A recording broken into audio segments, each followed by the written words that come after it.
profeta Esdras, irmãos, capítulo 3, versículo 1, diz assim: chegando, pois, o 7º mês, e estando os filhos de Israel já nas cidades, se ajuntou o povo como um só homem em Jerusalém. E levantou-se Jesua, filho de Josadaque, e seus irmãos, os sacerdotes, e Zorobabel, filho de Sealtiel, e seus irmãos, e edificaram o altar do Deus de Israel, para oferecerem sobre ele holocaustos, como está escrito na lei de Moisés, o homem de Deus. E firmaram o altar sobre as suas bases, porque o terror estava sobre eles por causa dos povos das terras. E ofereceram sobre eles holocaustos ao Senhor, holocaustos de manhã e de tarde. E celebraram a festa dos tabernáculos, como está escrito, e ofereceram holocaustos de dia em dia, por ordem, conforme o rito, cada coisa no seu dia. E depois disso, o holocausto contínuo e os das luas novas e de todas as solenidades consagradas ao Senhor, como também de qualquer que oferecia oferta voluntária ao Senhor. Desde o 1º dia do 7º mês, começaram a oferecer holocaustos ao Senhor, porém ainda não estavam postos os fundamentos do templo do Senhor. Deram, pois, o dinheiro aos cortadores e artífices, como também comida e bebida e azeite aos sidônios e aos tírios, para trazerem do Líbano madeira de cedro ao mar, para Jope, segundo a concessão que eles tinha feito Ciro, rei da Pérsia. Amém, queridos? O livro do profeta Esdras, irmãos, é a continuidade da narrativa do 2º livro das crônicas de Israel. O livro de Esdras, ele começa a sua narrativa aonde termina o livro das crônicas. O povo saindo do exílio na Babilônia e voltando para Jerusalém, o povo de Deus, para que se cumprisse o que fora dito pelo profeta Jeremias, que profetizou acerca dos 70 anos que o povo passaria longe da sua terra, para os redimir. Né, irmãos? O povo, eles estavam em desgraça social, espiritual, estavam bem distantes de Deus. Foi necessário Deus tirá-los do lugar, tirá-los da sua própria terra e levá-los para o exílio, para que eles reconhecessem e lembrassem quem era o Deus que eles deveriam servir. A Bíblia diz que agora o rei Ciro, ele assume, né, rei da Pérsia, ganha a batalha ali contra os babilônicos, e um dos seus primeiros atos é ser tocado por Deus, para libertar o povo de Deus a retornarem para Jerusalém. Agora o povo tinha que voltar para Jerusalém, para povoar Jerusalém. E como era o povo de Deus, irmãos, eles precisavam de um lugar para servir por referência, para adorar Deus. Porque no decorrer da história, sempre houve um lugar, um referencial para se adorar a Deus. Lá no princípio, quando não havia templo, a Bíblia fala dos altares que os patriarcas erguiam no deserto. Depois do período dos altares dos patriarcas, veio o tabernáculo que Deus revelou a Moisés, servo do Senhor. E a Bíblia diz que o povo adorou a Deus no tabernáculo, a tenda que caminhava junto com o povo no deserto e tinha toda uma sequência de rituais conforme o próprio Deus determinara. Passou o período do tabernáculo, veio o templo. O templo foi erguido, o templo foi edificado, né, irmãos? O templo de Salomão, que também foi destruído. O profeta Jeremias, no prefácio do livro das Lamentações, está registrado. E Jeremias estava sentado diante da cidade de Jerusalém, vendo a cidade em ruínas, o templo destruído, e lamentou essas lamentações. Agora, irmãos, o povo retorna para Jerusalém. A primeira leva com Zorobabel. Se não me falha a memória, cerca de 50 mil pessoas voltam com Zorobabel. Depois vem o profeta Esdras, e juntamente com ele 17 mil pessoas, e os demais voltam com Neemias. E a Bíblia Sagrada diz agora que eles retornam a Jerusalém, e eles tinham um objetivo, além de popular em Jerusalém, eles queriam construir de volta o templo de adoração ao nome do Senhor. Olha, irmãos, eles tinham que colocar a cidade em ordem novamente. A cidade precisava ser populada novamente. A cidade de Deus não podia ficar vazia. O Jerusalém, ele se tornou, na história do povo de Deus, o centro da adoração a Deus, porque para lá o rei Davi conduziu a Arca da Aliança, que era a própria presença de Deus em meio ao seu povo. E a cidade precisava ser populada. As festas de adoração, né, irmãos, os rituais precisavam ser restabelecidos. A liturgia do culto. Mas como fazer um culto se não tinha templo? Agora é interessante, porque precisavam erguer casa, precisavam erguer templo. Mas até aqui tem algumas coisas interessantes, eu não vou falar tudo para a nossa reflexão hoje, até porque o tempo não dá. Agora, irmãos, antes de construir a casa, antes de construir o templo, as pessoas que tinham proximidade com Deus, elas tinham consciência de uma coisa. É porque a Bíblia Sagrada diz que eles estavam apavorados. O terror estava sobre eles por causa dos povos da terra. Você imagina, irmãos, que a presença de Deus era temida no meio dos povos. A Bíblia Sagrada diz que quando o povo de Deus, no decorrer da história, se levantava e conduzia a Arca da Aliança, os demais temiam. Meu Deus, quem vem lá é o Deus de Israel. E nós não temos como prevalecer contra ele, porque ele é o Deus Todo-Poderoso. Você imagina que o que estava para ser reerguido era o templo de adoração a Deus, na cidade da adoração a Deus.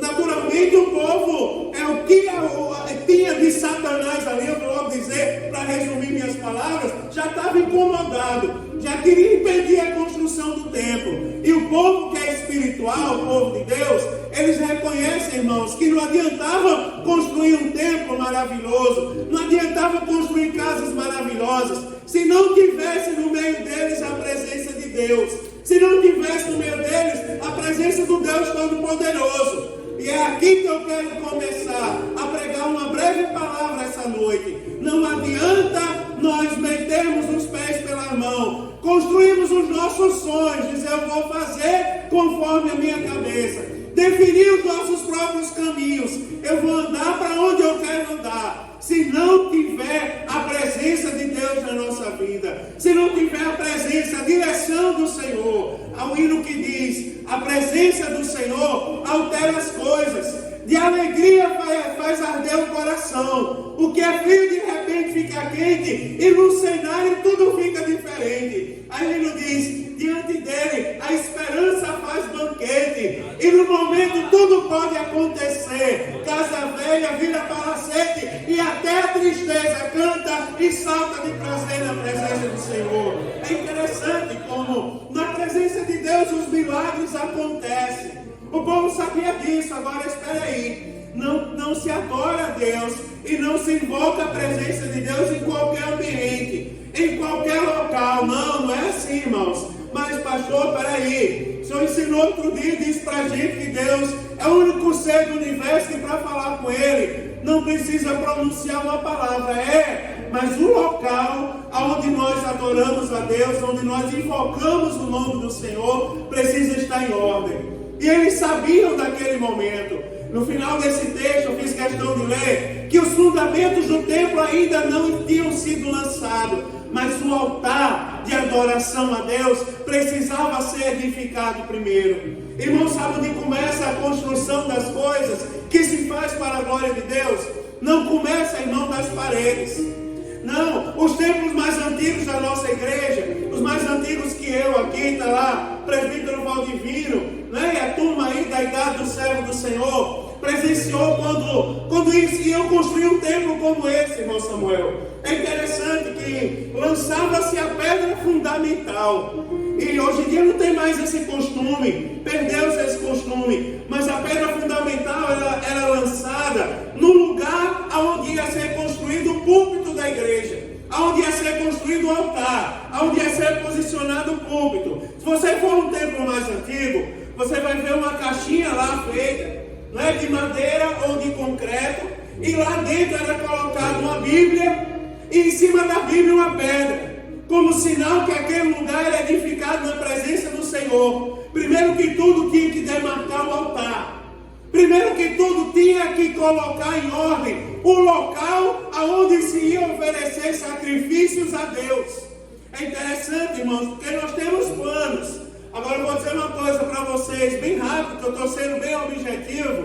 É que às vezes os planos não dão certo, sabe por quê? Porque a gente esquece de voltar. A gente coloca o nosso plano, a gente tem ideia mirabolante, e a gente tem sonhos mirabolantes, e a gente quer colocar em prática sem lembrar do altar. Sem altar as coisas não vão para frente.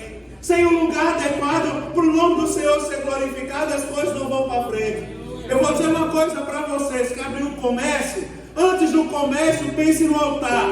Antes do comércio diga assim, espera aí, eu tenho que ter nesse comércio um quarto de guerra. Eu tenho que ter nesse comércio um local, e naquele local é onde eu vou chamar meus funcionários para dar a mão, não sei de quanto tempo, de tempos em tempos, e nós vamos fazer uma oração, porque esse lugar, acima de tudo, tem um altar.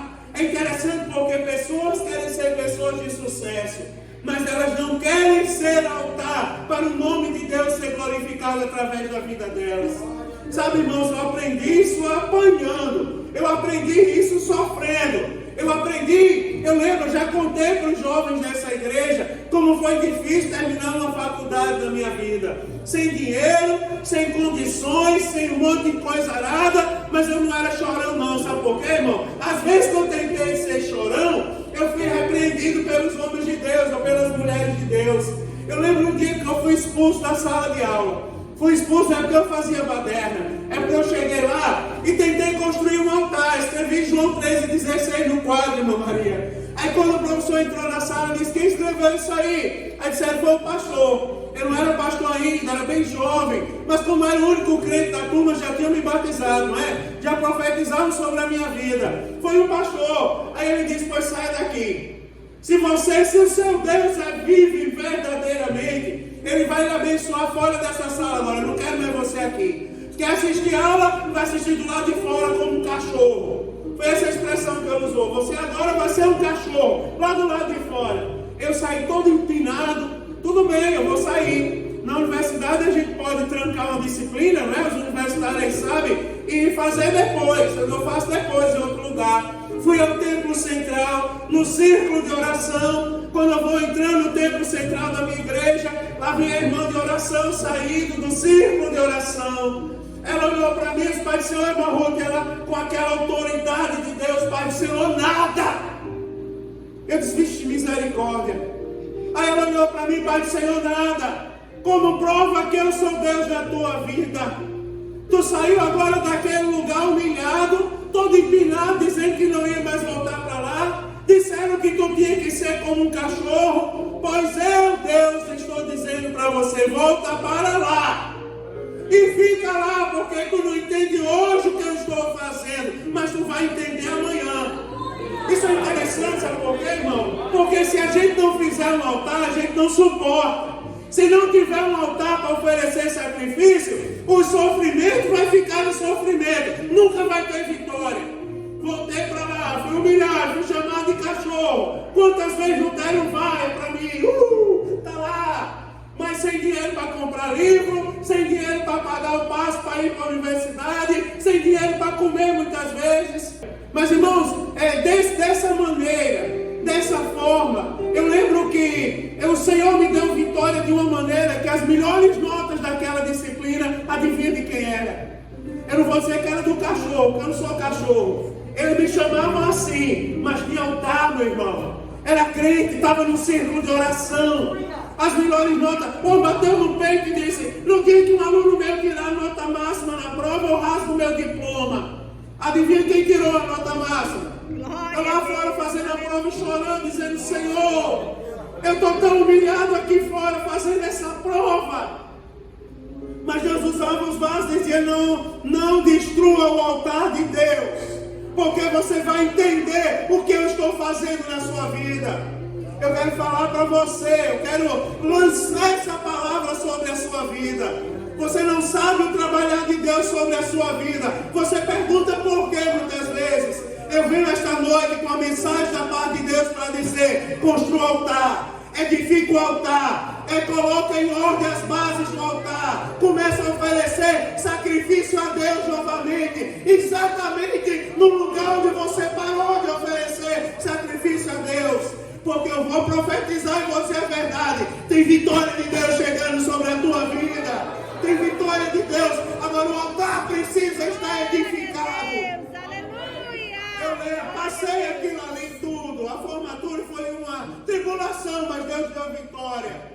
Eu quero chegar mais na frente, porque eu estava pregando no setor 23, eu acho, em Natal. Agora eu esqueci, é setor 23, congregação do bairro de Neópolis. Eu estava lá pregando num culto como esse. Aleluia! Eu ia pregar, aliás, nem tinha pregado ainda. Eu estava lá. E de repente, aquele homem entrou para aceitar Jesus.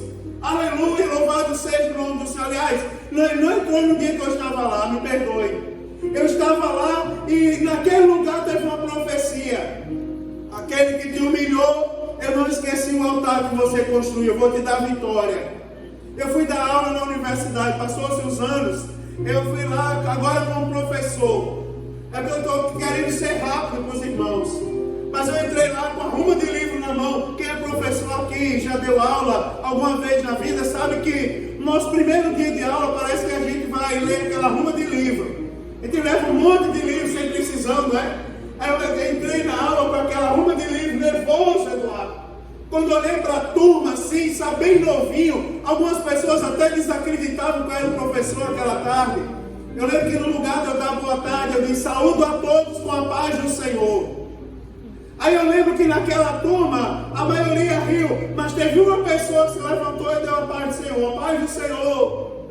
Quando eu olhei, eu conheço ele em algum lugar, eu pensei comigo, adivinha quem era? O professor que me expulsou, que me chamou de cachorro, que disse que eu não ia dar em nada, não é, que humilhou de várias maneiras, mas eu não vou contar tudo a vocês essa noite.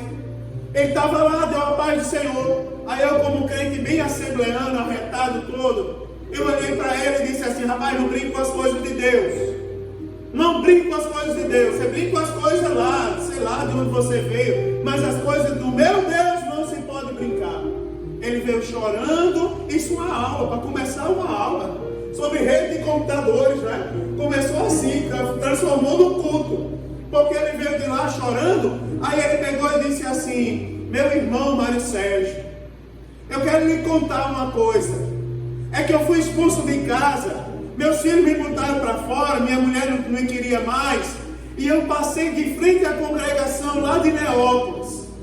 E quando eu estava lá, quando eu ia passando na porta, eu olhei lá para dentro, e lá na frente estava escrito João 3,16: porque Deus amou o mundo de tal maneira que enviou seu Filho unigênito para que todo aquele que nele crê não pereça, mas tenha vida eterna. Ele disse, eu olhei para aquele versículo e eu disse: meu Deus, eu expulsei um aluno meu um dia da sala de aula, chamei ele de cachorro por causa daquilo ali. Ele disse: eu entrei, parei, e parece que o pastor falava tudo para mim. Quem pregava naquele dia era o pastor Jonas de Paiva Júnior. Ele disse: parece que o pastor pregava tudo para mim, parece que ele falava a minha vida. Ele até disse assim: você humilhou um servo meu, você chamou o meu servo de cachorro, mas eu, Deus, tenho um plano na tua vida. Porque o nosso Deus fala, né, irmão? Quando ele nos reúne assim, ele fala conosco. Ele é como se ele revelasse a nossa intimidade.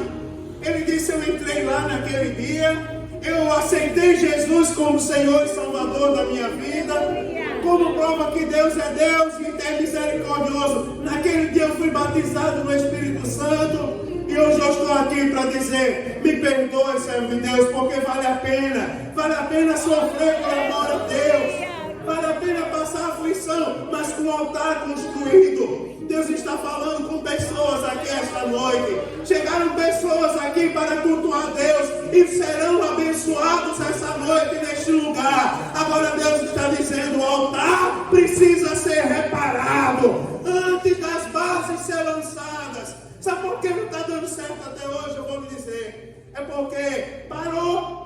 Você já viu uma caminhada quando para? Já viu uma construção quando para? Não é? Ela apodrece. Ela com o tempo não serve mais. Tem altares aqui, irmãos, que precisam ser restaurados. Tem altares a Deus que é aqui que precisam ser restaurados. Você precisa voltar a caminhar essa noite. Você precisa reedificar as bases do altar e dizer: não, Senhor, aqui é o lugar da tua adoração. Aqui é um lugar onde eu vou sentir a tua presença. Esse negócio é para a glória do teu nome. A minha vida tem que glorificar o teu nome. Jesus está chamando a sua atenção essa noite nesse lugar. Construa o altar de volta. Reedifica o altar. Deus quer operar milagre na sua vida. O milagre está às portas. Você não entende porque chegou aqui essa noite. Eu vou te revelar o mistério de Deus. Deus te chamou aqui para dizer: o altar precisa ser edificado. O altar precisa ser colocado em ordem. Há milagre para você, há milagre para a sua casa. As pessoas serão atingidas. Agora volta a edificar o altar de adoração a Deus. Os sonhos vão se tornar realidade. Aleluia. Isso é possível, pastor? É possível. Eu vou dizer uma coisa para vocês essa noite. Você não precisa de ouro, você não precisa de prata, você não precisa de carro novo, não. Nós precisamos de altar edificado. Volta a edificar o altar, volta a edificar, meu irmão, o altar para Deus ser glorificado e adorado na tua vida. Aleluia. Você está aqui, mas pastor, eu tenho um altar. Então cuida do teu altar, porque está aqui os servos de Deus, ó. Estavam sofrendo perigo. Na verdade, os povos estavam rodeando, os inimigos estavam rodeando, querendo bagunçar a construção deles. Não estão satisfeitos com o seu altar. Se você já tem, eu quero dizer para você, não estão satisfeitos. Vão lutar para derrubar o seu altar. Aleluia. Mas o Senhor Jesus manda eu falar para você: guarda o que tens, para que ninguém tome a tua coroa. Guarda o que tem. Tem bênção preparada para você essa noite. Tem bênção preparada nesse culto para a sua vida essa noite. O Senhor veio para abençoar a sua vida. Agora não esqueça essa palavra: o altar. O altar. Aleluia, o altar. Amanhã você vai ser atribulado para chamar um palavrão. Daí você vai olhar, sabe, irmão, pro inimigo e vai dizer: o altar. Ele vai, correr. Pare com essa história de dizer que é rejeitado, meu irmão. Pare com essa história de dizer rejeitado. Rejeitado é o cão. Aonde ele chega, expulsam ele. Ninguém quer ele por perto. Agora você não é rejeitado, não, meu irmão. Você é servo de Deus. Foi Deus que te escolheu, que te salvou. Foi Jesus que derramou sangue na cruz do Calvário por você. Aleluia. Lembre dessa palavra. Guarda essa palavra aí, mãe. Altar.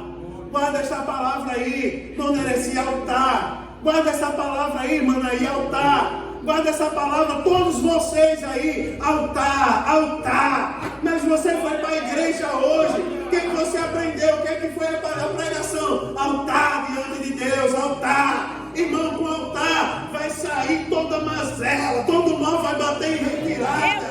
Com altar, as portas vão se abrir novamente, tu vai voltar a sentir a glória de Deus. Com o altar, meu irmão, as portas vão se abrir. Sabe? Nós temos que ter altar, altar, altar diante de Deus. Bendito é o teu nome. Vou terminar, coloque-se em pé, eu quero orar pela sua vida agora. Não posso ir mais adiante, as horas não permitem.